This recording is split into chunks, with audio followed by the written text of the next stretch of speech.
Sometimes your life won't turn out how you planned it.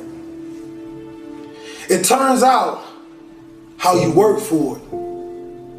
How you wake up and you chase that dream every single morning.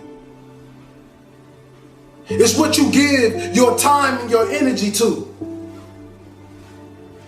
that takes you to the next level. You see, I witnessed the death of my mother, the death of my grandfather, the incarceration of my father, and still I stood.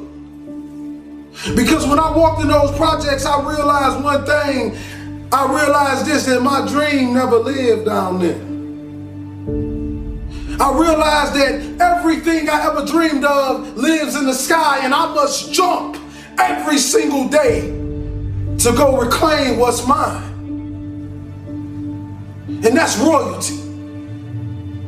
You see, many of us believe that just because our father was a drug dealer and our uncle was a drug dealer, that is our life and that is our forever. But I want you to know something. That is only a lesson to show us to be something more than what they thought we can be. You see, when a family tree is dying, all you have to do is take care of the roots. And if the roots is too dead to bring the tree back alive, you plant another one.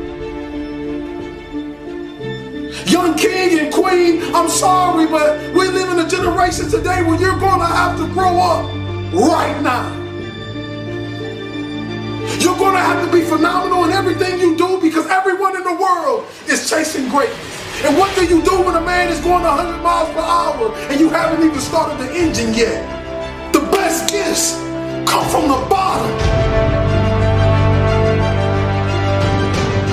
They say, well, why you want to be great? I don't want to be great for me. I want to be great so them project babies can look in the mirror and say, I am too. I am special. That flower grew in the same streets that I grew up in. That rose rose up through that concrete, and so can I. It's a mentality. Roses can grow in the projects if you take care of the soil. It don't matter how big the house is, baby. It's the love inside of it. Take care of your community. Take care of your brothers and sisters. Hold cowards accountable for what they put in your neighborhoods. Put your crown back on your head.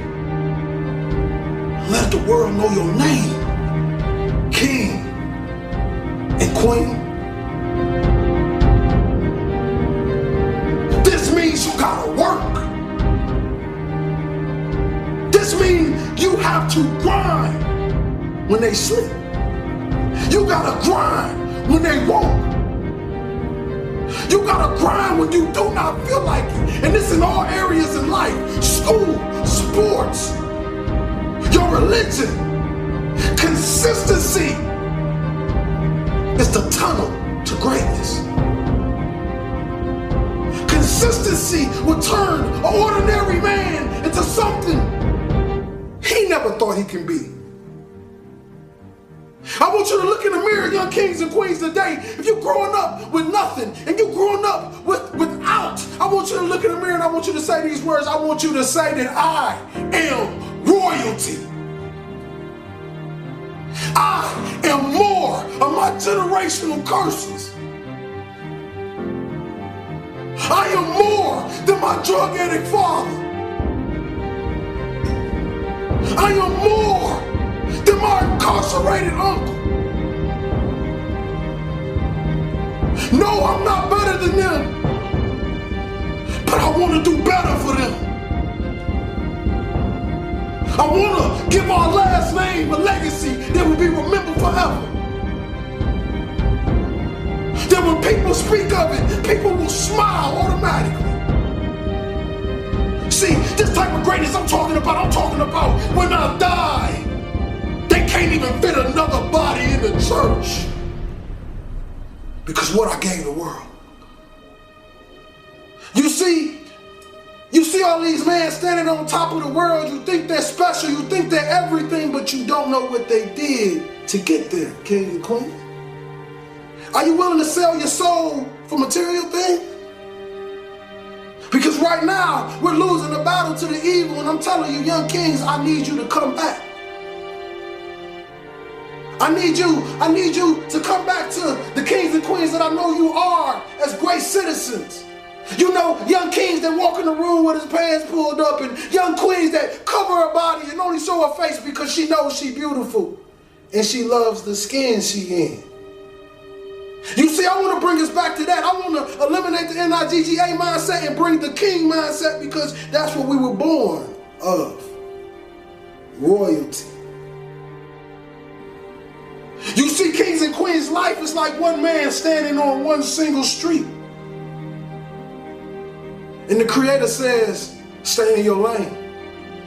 If you stay in this lane, you will continue to ride. But if you pay attention to all the other cars, you will crash. What do I mean? I mean, don't pay attention to the next man.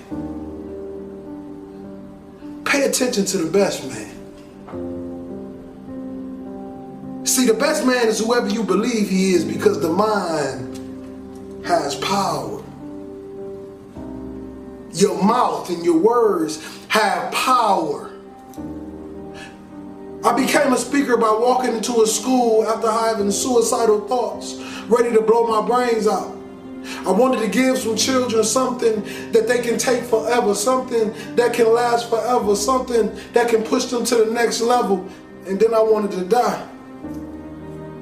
But God did a funny thing when I walked out that school in Reading, Pennsylvania. 5 minutes walking down that street, I get a phone call and they say, Mr. Hollis, how much do you charge to speak? And that was the day my career started. Since then, I have done nothing but speak. Since then, I've paid every bill with nothing but what I make from what I speak. Since then, I've had a meal every single night. Since then, I've met beautiful, kind people that help me go to the next level. Since then, you get my point. God is amazing. See, I thought it was about time that somebody came to the world and they gave people true words.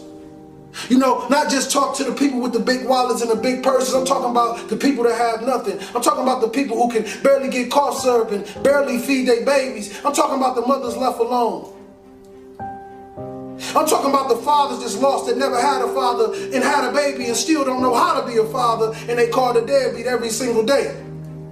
See, the thing about this world, they believe that you can just vanish somebody into something, but I want you to know something. When God put his hands on it, you cannot vanish anything.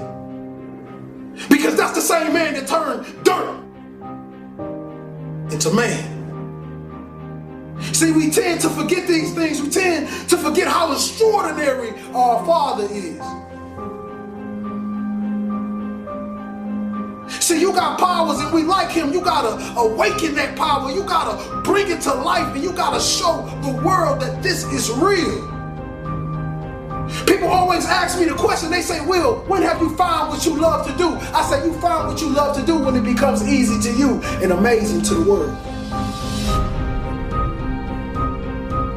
See, I hope you're listening to me today, because I'm giving you my heart. I'm giving you my soul. I'm giving you what they call real motivation. See, no, I will never come to you kings and queens with that lions, tigers, and bears, because I'm not a lion, tiger, or bear. I was born in the jungle, though.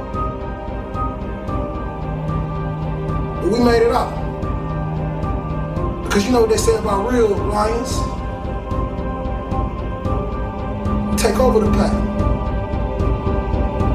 And we lead it. See, that's the thing. We got a lot of lions out there in those neighborhoods, drug dealers, killers, whatever you want to call yourself. And I want you to know, King, you special. You misguided, but you special.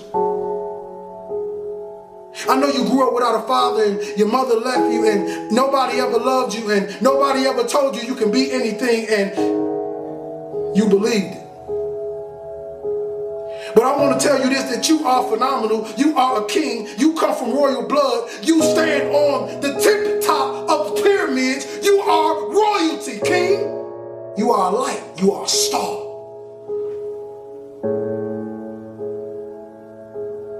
The question is, do you believe you are?